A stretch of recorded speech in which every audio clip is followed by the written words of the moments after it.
So mga katropa, pag pumunta po kayo ng Baguio City, hindi po natin pwedeng palampasin na pumunta dito sa Baguio Night Market, na kung saan ito ay isang buhay na destinasyon sa gabi na matatagpuan sa kahabaan ng Harrison Road. Dito lang po yan sa Baguio City. Dito po sa Night Market, dito nyo po mabibili yung mga murang souvenir, damit, sombrero, at masasarap na pagkain, lalo na po kung kayo po ay naghahanap ng mga local delicacies. Dito nyo lang po yan matatagpuan sa Night Market. So mga katropa, dito po sa bungad, dito nyo po makikita yung mga iba't ibang paninda, damit, sombrero, lahat po kompleto, mga local at imported brand po. Meron din po sila dito magagandang mga RTW, mga second hand, mga ukay-ukay. Kompleto po ito, from shoes, bags, t-shirt, pantalon, jacket, at marami pa po kayong pwedeng pagpipilian.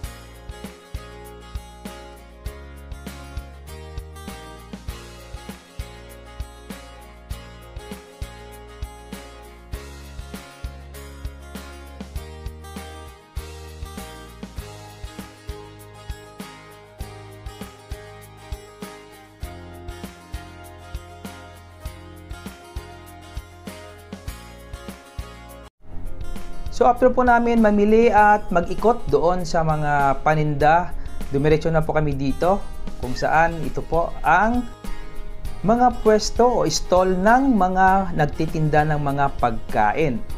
So dito, iba-iba pong stall na nag-aalok na mga produktong Pilipino, mga local na delicacy tulad ng balot at isaw, hanggang sa mga international na paborito tulad ng shawarma at takoyaki.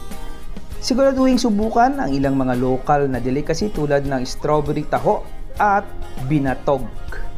So yung night market po ay nagsisimula sa hapon at magtatapos po yan sa hating gabi. So tamang-tama po yan after nyo po mamasyal doon sa mga tourist destination, tourist spot. Dumiretso na po kayo dito para kumain at magpakabusog. So mga katropa, enjoy and relax dahil ipapasyal ko po kayo dito sa mga nagtitinda ng pagkain. Dito lang po yan sa Baguio Night Market.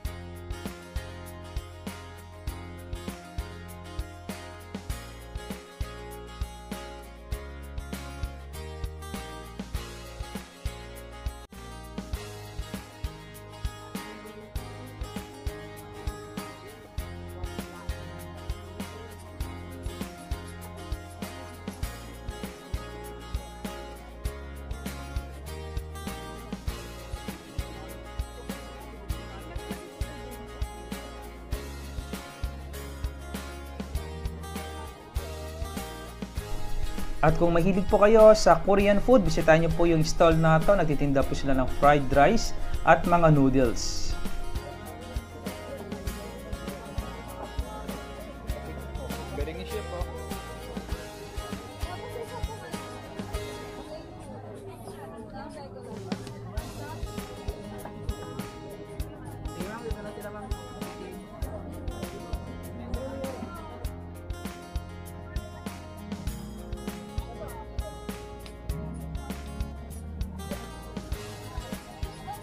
Yung isaw po magkano, Manong?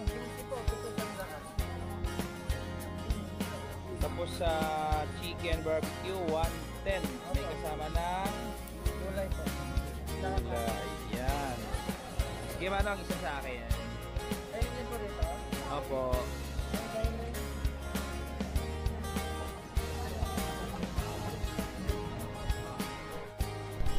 So isa po sa masarap na nakainan ko dito, ito yung Mang Amasal kung tawagin.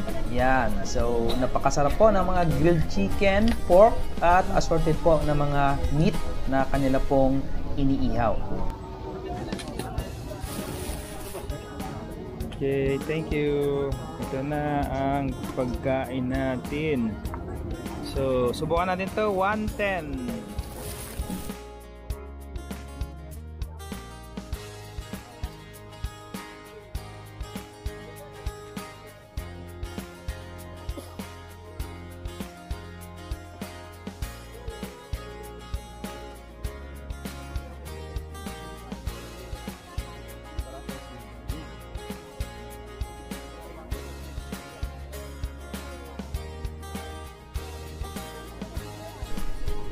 So mga katropa, ito po yung mga nagte-trending na pagkain. Hindi ko pa ito nasubukan sa Maynila. So dito po sa Baguio, subukan po natin kung ano po yung lasa ng grilled balot.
So ito rin po, isa sa masarap ko po na natikman, yung kanilang grilled balot na napakasarap, at yung mga assorted po nila na mga barbecue, meron po sila mga seafoods dito na iniihaw. At hindi nyo na rin po kailan pumunta ng Korea para matikman yung mga iba't ibang uri po ng pagkain ng mga Korean, dahil dito po yan sa Baguio Night Market ay parang nasa Korea na rin po kayo, dahil kumpleto po ang mga Korean cuisine at Korean food po dito. So mga katropa, sana nag-enjoy po kayo sa ating paglilibot dito po sa Night Market sa Baguio City. Ako po si Chef Angel nagsasabi sa inyo, mag-ingat po kayo palagi and God bless!